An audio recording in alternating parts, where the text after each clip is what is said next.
स्वामी जी ने आपके सामने प्रस्तुत किया है, ऐसी ही चाहनाएं बिल्कुल जैसी की तैसी हमारे शहीदों की भी रही है।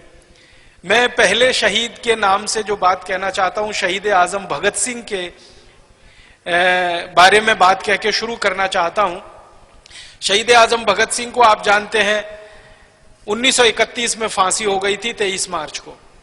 फांसी से 2 दिन पहले उन्होंने जो कहा वो हमारे भारत स्वाभिमान के लिए एक आदर्श है। फांसी से पहले उन्होंने कहा कि मैं कह रहा हूं, आप इसको दर्ज कर लीजिए। उनके पास मिलने के लिए कुछ लोग गए हैं तो उनसे बात करते हुए कह रहे हैं कि मैं कह रहा हूं और आप ये दर्ज कर लीजिए कि अंग्रेज अब हिंदुस्तान में 15 साल से ज्यादा नहीं रह पाएंगे और ये 15 साल के बाद भारत से अपने आप छोड़कर चले जाएंगे। अब आप इसमें महत्व की बात को जरा देखिए। 1931 में शहीद आजम भगत सिंह कह रहे हैं कि अंग्रेज 15 साल में भारत से चले जाएंगे, इससे ज्यादा भारत में नहीं रह पाएंगे।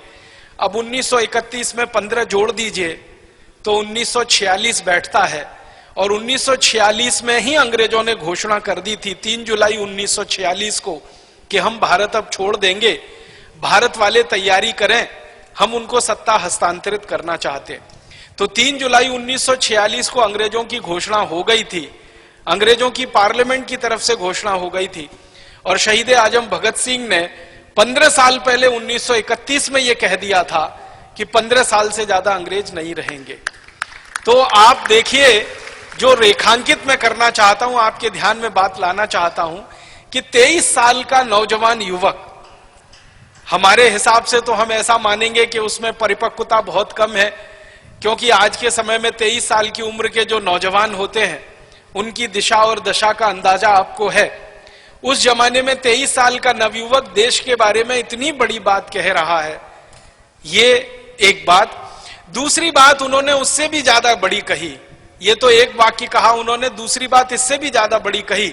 उन्होंने कहा लेकिन मेरे दिल का दर्द ये है कि अगर अंग्रेज चले गए तो भी भारतवासियों को न्याय नहीं मिलेगा, उनके समानता और समता के अधिकार उनको नहीं मिल पाएंगे, उनकी जो लूट हो रही है वो लूट बंद नहीं हो पाएगी, उनकी जो गरीबी है, मुफलिसी है, बेरोजगारी है और उनकी भुखमरी है वो समाप्त नहीं हो पाएगी तब तक, जब तक कि अंग्रेजों की बनाई गई व्यवस्था भारत देश से संपूर्ण रूप से समाप्त ना कर दी जाए।